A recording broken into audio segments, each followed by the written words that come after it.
Fala galera do canal, sejam muito bem-vindos a mais um vídeo e hoje nós vamos dar continuidade à saga de como analisar uma empresa, só que dessa vez focando em indicadores de endividamento. Mas antes de mais nada, já chega esmagando o like, se inscreve no canal, mais de 50% das pessoas que assistem o meu canal não são inscritas, então chega forte, dá essa moral pra mim que eu ajudo vocês, vocês me ajudam, deixa o like, ativa o sininho pra não perder nada e agora sem mais delongas, vambora pro vídeo.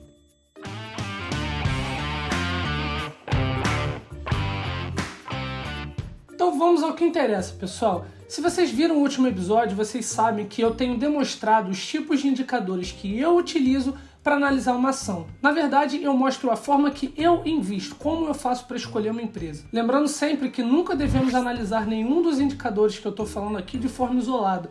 O estudo tem que ser muito mais aprofundado. O material aqui é meramente informativo. E por falar em dívida, quando a gente escuta e falar dívida, automaticamente já liga um botão vermelho na nossa cabeça que faz ligar um alerta. E a gente fala, opa, dívida. Contudo, quando se trata de empresa, contrair dívidas pode ser que seja um bom negócio. Dívidas, quando bem controladas, com um prazo determinado legal, ele pode acabar sendo um excelente pontapé para o crescimento no futuro da empresa. E justamente por esse motivo, nós devemos saber como analisar as dívidas de uma empresa.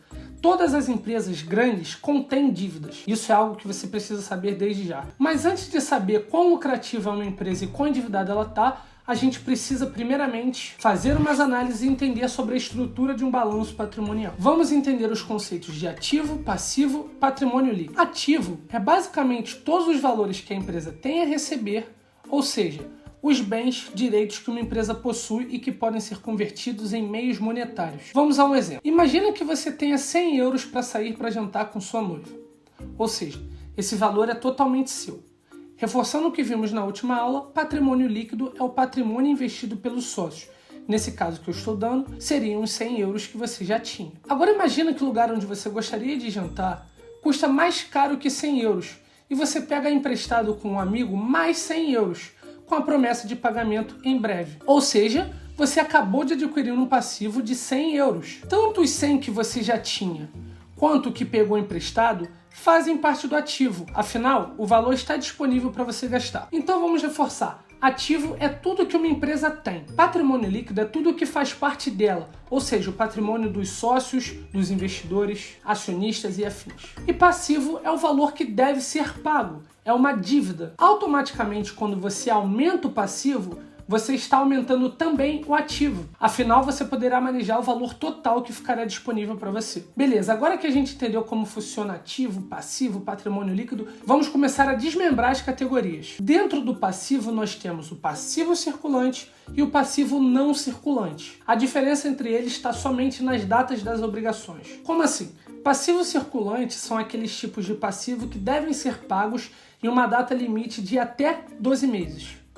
Ou seja, é aquela dívida de curto prazo. Já passivo não circulante trata-se daquela dívida de longo prazo, ou seja, mais de 12 meses. Da mesma maneira que existe um desmembramento no passivo, a gente vai fazer o mesmo no nosso ativo. Nós teremos o ativo circulante, que nada mais é do que o recebimento que uma empresa deverá ter em menos de 12 meses. Um exemplo para ficar bem claro. Imagina que você é dono de uma empresa e você vende parcelado um determinado produto no período de 12 meses.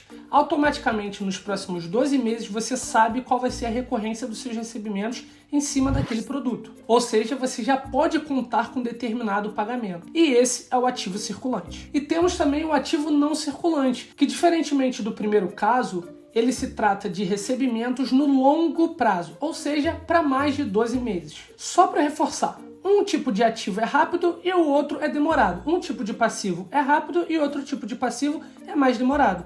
Simples assim. Existem ainda muito mais subcategorias dentro dos ativos não circulantes, mas acredito que o que eu estou apresentando aqui para vocês já seja o suficiente para você entender. Até aí tudo bem. Agora que já entendemos os conceitos mais básicos, vamos começar a nos aprofundar um pouco mais sobre o assunto. Nós vamos aprender agora como medir o grau de endividamento de uma empresa. Para saber o quão endividado uma empresa está, nós devemos pegar o capital de terceiros, no caso, o passivo circulante e não circulante, dividir pelo ativo total e multiplicar por 100. E aí chegaremos ao grau de endividamento de uma empresa em porcentagem. Eu acredito que esse tipo de estudo deverá ser feito de no mínimo semestre por semestre, porque através dele você consegue observar se a empresa tem aumentado suas dívidas ou se ela tem diminuído. Isso também vale reforçar que a gente tem que estar de olho se a empresa tem adquirido outros tipos de bens, porque às vezes uma empresa pode contrair uma dívida, só que essa dívida é de longo prazo e o valor dos juros perto do recebimento que você vai ter, adquirindo mais bens e fazendo a máquina crescer um pouco mais, talvez compense. Então nem sempre olhe o nível de endividamento de forma isolada. Olhe sempre também os ativos adquiridos pela empresa com esse empréstimo. Eu vou aproveitar esse gancho para falar de outros dois indicadores que eu utilizo bastante, a dívida bruta e a dívida líquida. Como eu disse na aula passada, os indicadores líquidos acabam sendo melhor, pois a gente já sabe realmente o valor final. Afinal, todos os encargos já foram descontados. A dívida bruta é igual à dívida de curto prazo mais as dívidas de longo prazo. Já a dívida líquida é igual volume de dívidas menos disponibilidade.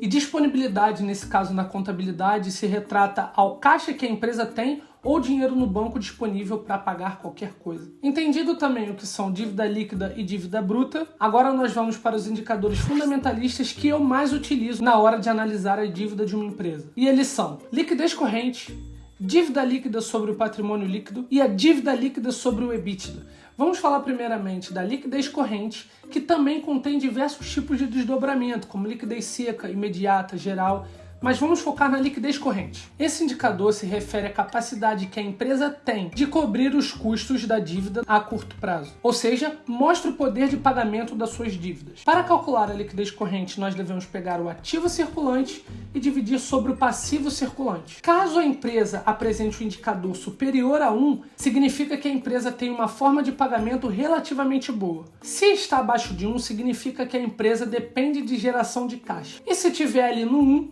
significa que a empresa está equilibrada. Outro indicador que eu acho muito importante é a dívida líquida sobre o PL, ou patrimônio líquido. Esse indicador é excelente para nós acionistas e investidores de bolsa, pois com ele conseguimos descobrir quanto o negócio utiliza de capital de terceiros para financiar suas atividades em relação ao patrimônio dos acionistas. Para calcular esse indicador, você deve dividir a dívida líquida sobre o patrimônio líquido. Vale lembrar, pessoal, que eu utilizo o Status Invest e o Fundamentei para me auxiliar nesses cálculos. Então eu vou deixar aqui na descrição do vídeo e vocês vão lá e deem uma olhada. Agora, por último, e não menos importante, e quando eu digo não menos importante, é não menos importante mesmo, esse é um dos meus favoritos, nós vamos falar sobre a dívida líquida sobre o EBITDA. Conforme vimos na aula 1, o EBITDA é bastante utilizado para avaliar a realidade financeira de uma empresa, representando sua geração operacional de caixa. O indicador dívida líquida sobre EBITDA é muito utilizado por nós investidores, pois ele serve para mostrar o nível de endividamento da companhia, ou seja, ele demonstra quanto tempo a empresa demoraria para pagar sua dívida líquida com sua própria geração de caixa. Ou seja, ele serve para mostrar o tempo necessário para pagar a dívida e também para mostrar o grau de endividamento da companhia. Entenderam esses indicadores, pessoal? Eu espero de verdade que sim. Existem ainda muito mais outros indicadores sobre endividamento. Existe o PL sobre ativos, PL sobre passivos, dívida líquida sobre EBIT, dentre outros. Mas eu resolvi trazer os que eu julgo essencial e o que eu sempre utilizo antes de fazer uma análise fundamentalista. Bom, pessoal, e por hoje é isso. Eu espero de verdade que vocês tenham gostado. Se vocês gostaram, já chega esmagando o like, se inscreve no canal,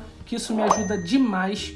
Eu espero que vocês fiquem bem. A gente se vê na próxima semana. Valeu, falou e fui!